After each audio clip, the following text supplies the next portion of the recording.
Hello, welcome back to the Fred in the Shed channel, and this is the final kind of video in the How Low Can We Go radio series. Sort of a conclusion really to all of these cheap Chinese radios that we've been reviewing over the last sort of few days. Now what I had in mind when I sort of started this was the kind of thing, you know, the sort of radios that you may possibly see in the duty-free shops when you sort of go on holiday. You know how it goes, you know, you're going off to a sort of a nice beach location, and if you're a bit like me, yeah, that's all fine, but you might get a little bit bored. So you sort of go to your duty-free shop and you see these little small radios all claiming to be kind of multi-band, all sort of makes that you've never heard of in your life, and selling at quite expensive really for what they are. And you think, well, you know, maybe just buy one of those and sort of slip it in my bag. So when I get on holiday, maybe I just flick around the local radio stations, maybe just do a little bit of shortwave, just see if the actual shortwave stations are different on this continent to what I get at home. So, you know, are these kind of like radios any good? So that was the sort of thing that I actually had in mind. So these were the radios that we looked at. If you've missed any of these, if you go back to my channel, you'll find an in-depth review on each one of these radios. So I think it's possibly, obviously there's quite a bit of variation in price here in these radios. What I had in mind was to sort of set the sort of kind of like bar at around about sort of 20 UK pounds and try and bring everything in below that, which is in fact what I actually did. But even so, at that price, you know, the very cheapest radios here compared to the dearest, it was a hell of a kind of a divide in the actual monetary terms. So I think it's possibly a little unfair to actually do a direct comparison. So I think we'll probably split this group into two. I think we'll go, say, around about the 10 UK pounds. We'll see the radios below 10 UK pounds and then the radios above the 10 UK pounds. And I think we'll sort of treat it as two separate groups. And I think that'll be sort of like a fairer system. So if we start by looking at the cheaper radios that we actually got, and all of these radios are well under £10. In fact, pretty much under £6 UK pounds, to be honest.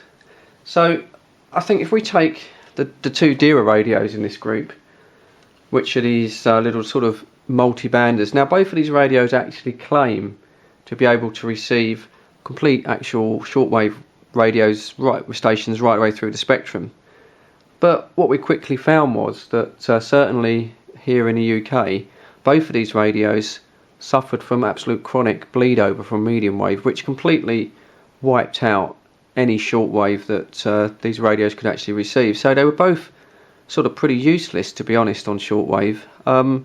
It's a shame really, because I was kind of hoping that I was able to get a multi-band receiver for less than £10, but unfortunately I did find that that wasn't the case. Now out of the two radios, this one here, the Decade KK11, was certainly better than the KK9. I had big issues with the KK9.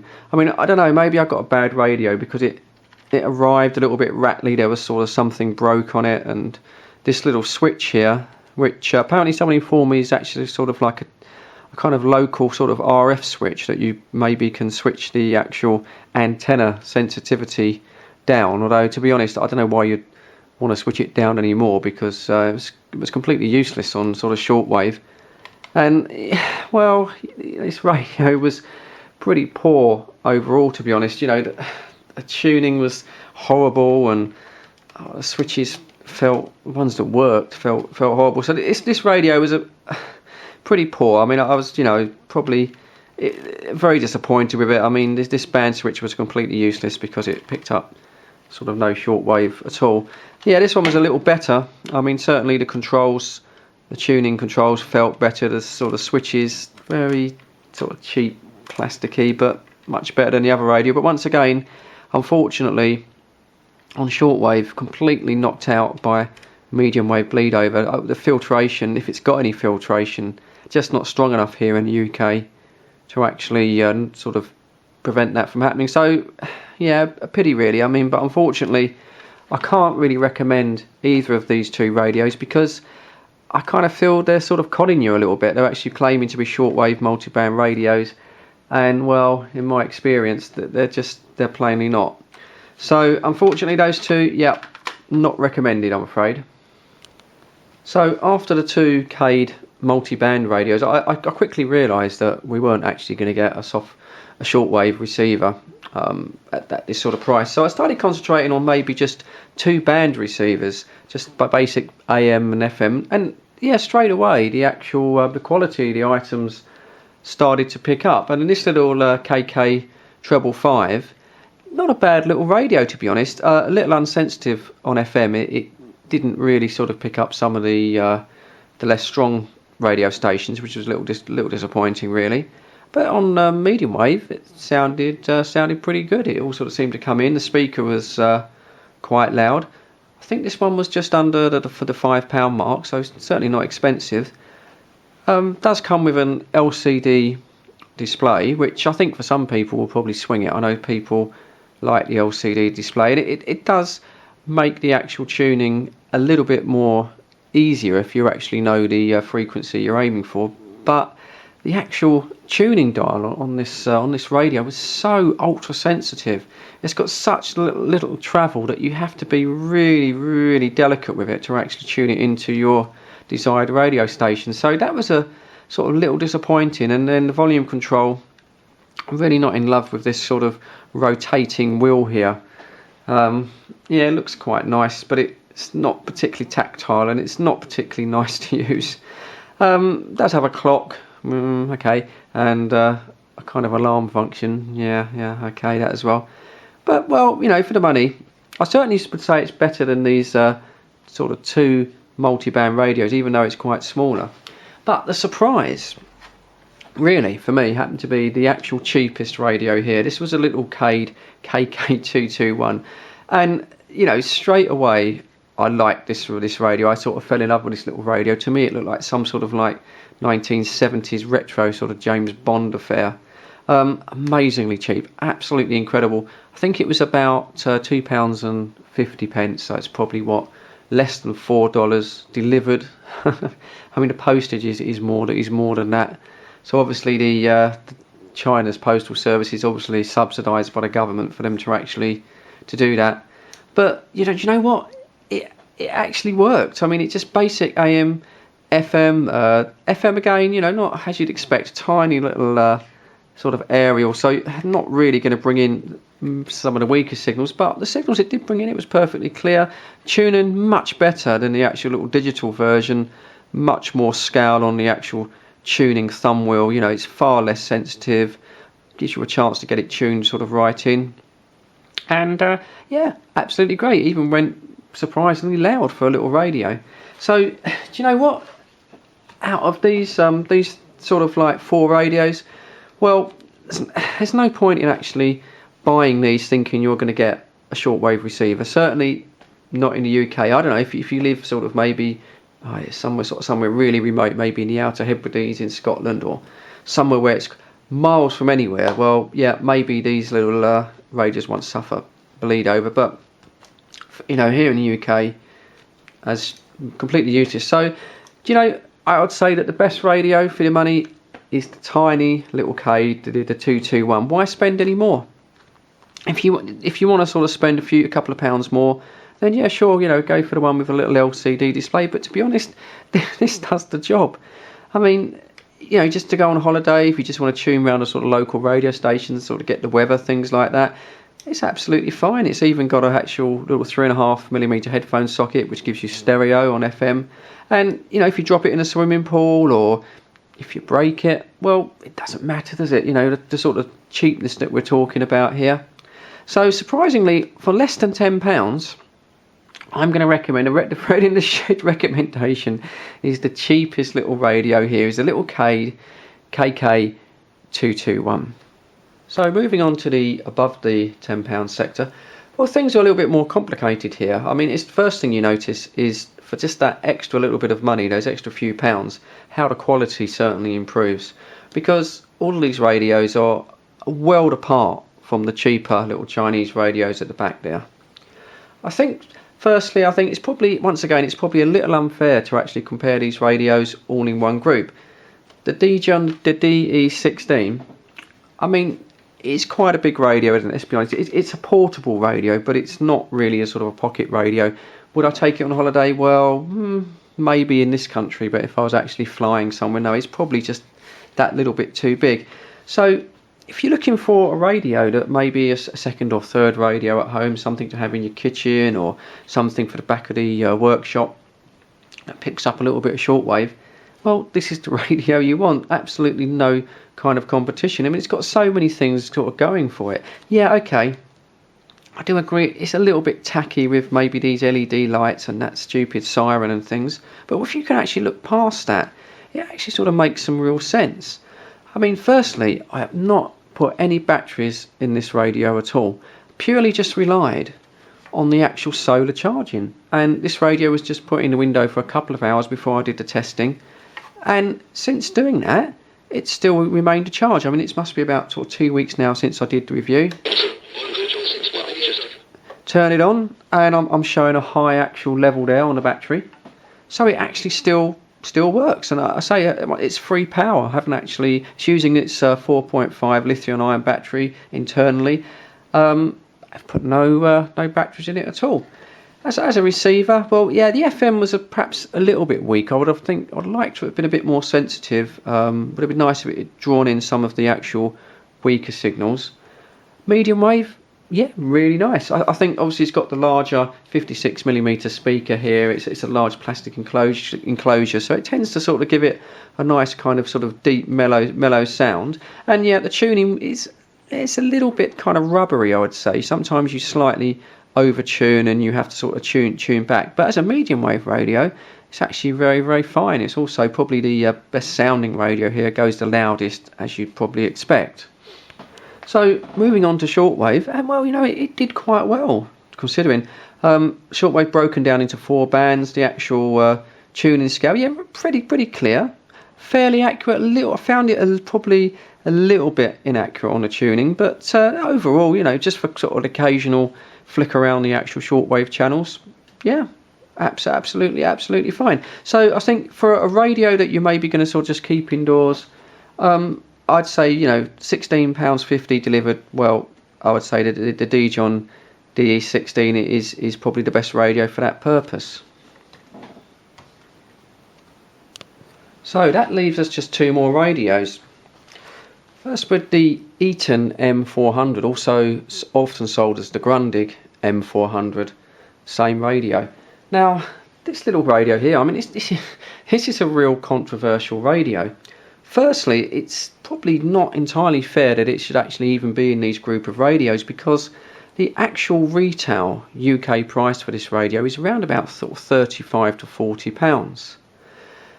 The reason it's included is that I actually managed to get it for a lot less than that. I actually got it for about £18 delivered from a China warehouse.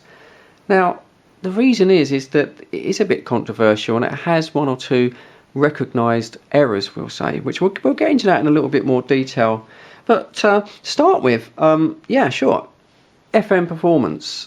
I don't know if this has actually got a digital synthesized tune, or, you know, as opposed to the analog tuners on the others. I don't think it doesn't really say, but it may have. But because it's FM performance, well, to be fair, it wipes the floor on all of the other radios. Tunes in, it's precise. It is right on the actual button. It locks onto the frequency like super glue. And yeah, FM performance really good. Even that tiny little speaker, which is that sort of typical Grundig type Porsche designer, you know, sort of style. But even that speaker, actually quite a nice sound on FM. Good sort of mid-range, quite a nice sort of bit of sort of hi-hat treble as well. So quite impressed actually with the performance of the sound on FM. And yeah, AM as well, really fine. You know, can't really criticise it. Really fine. All the stations there coming in, good clarification, nice separation. Moving on to shortwave, a little complicated perhaps. Tuning in, you've got 2 designated shortwave bands, and then they're broken down. Again, you have to sort of flick up and down. Yeah, a little bit sort of complicated possibly, but it actually receives shortwave surprisingly well. And it's only got this very, very tiny little aerial. So once again, you know, I was quite actually impressed on its shortwave performance. No problems there at all. So why is this a controversial radio? Well, it has one or two little problems which have been sort of highlighted all over the internet. Now, a couple of these I was partly able to disprove. Now, the first issue that everyone seems to have quite wildly reported on the internet is channel drifting. And this is where you would tune this into a station, go away, and then you come back sort of 10 minutes later and the radio is just by itself, it's drifted away from the actual channel and then it requires a retune. Well, I did some testing, which is all in the review if you want to go and have a look. And I set this up and I let this run for 3 hours on a FM station. And I suffered absolutely no drifting at all. It just basically hung on to the frequency. It was spot on. So I was able to certainly disprove that, and that with the Eton version of this radio.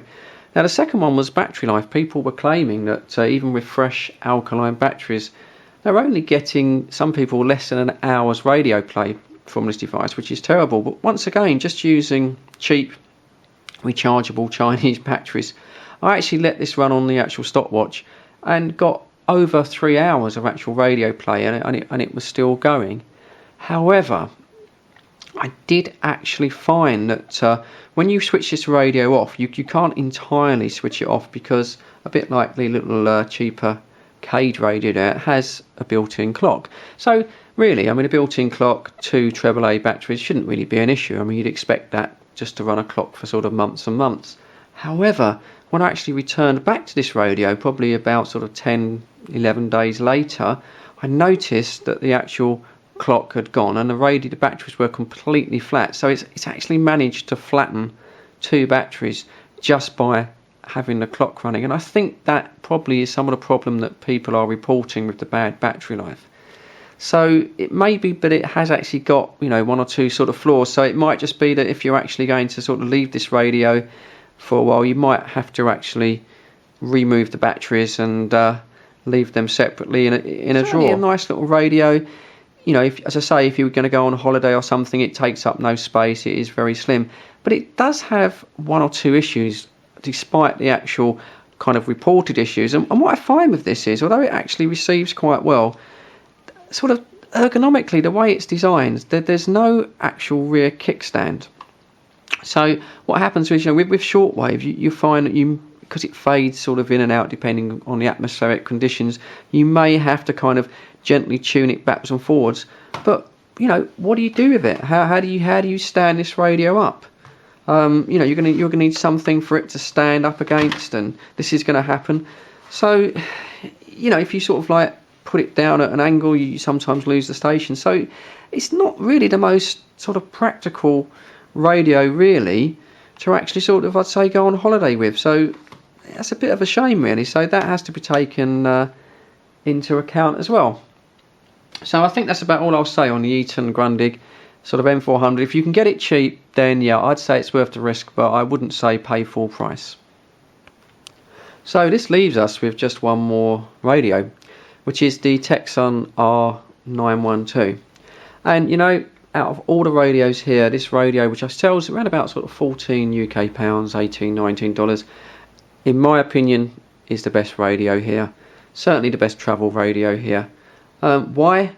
Well, because it's just kind of simple and it works. It's an honest radio. The actual tuning scale there, you know, clear to see. All the actual shortwave bands, 10 of them, all very, very nicely marked out.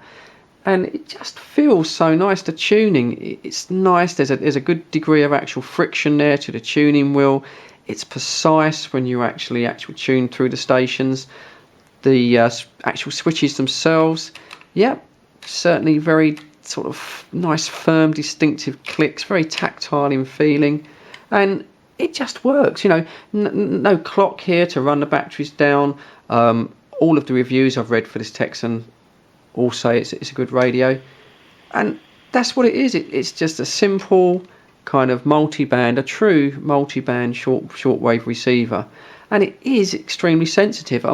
Maybe on FM it possibly might be a little too sensitive. You know, I'm finding I'm having to actually decrease the length of the antenna because the actual signals and the stations are coming in so powerful. But that's not really a problem, is it? And also the antenna itself, it rotates 360 degrees. You've got a little fold-out kickstand for when you're actually tuning now on shortwave, so you can basically just sort of leave it on, leave it on the desk like so. It is just the best radio here. It feels probably the best quality, although to be fair, I suppose the Eton might just have it on the actual sort of the feeling of the radio. But overall, if I was going on holiday and just wanted a little radio, cheap one, just to sort of put into my sort of hand luggage, well, this is the one that I would choose. It's an excellent little radio. And then finally, actually in the box, well, you get this sort of long wire attachment. And okay, it's only a piece of wire, isn't it? I mean, you could attach a wire to any of these radios, but it's actually designed to work with a long wire, which means that it won't overload on shortwave. It will just help you pick up those fainter shortwave radio stations. And on this little radio here, obviously things like Radio China, yeah, they come through great, but I've managed to pick up actually stateside some actual stations from the USA with this little clip-on wire. So it's just nice that it actually is included and the radio is actually tuned to accept it. So yeah, so the Fred in the shed, how low can you go recommendation? Well, as low as you can go is around about the sort of £14 mark here. And my recommendation is the Texan the Texan R912. It is just a superb, great little shortwave radio. Well, I think that just about concludes everything. I hope you've enjoyed these videos. I've certainly enjoyed making them. It's sort of been quite a long trip for all these different radios. I often actually sort of review lots of these sort of cheaper Chinese products, so if you like that sort of thing, please feel free to subscribe to the channel.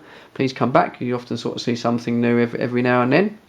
But for now, I'd just like to say, as always, thanks for watching, see you soon, and bye bye.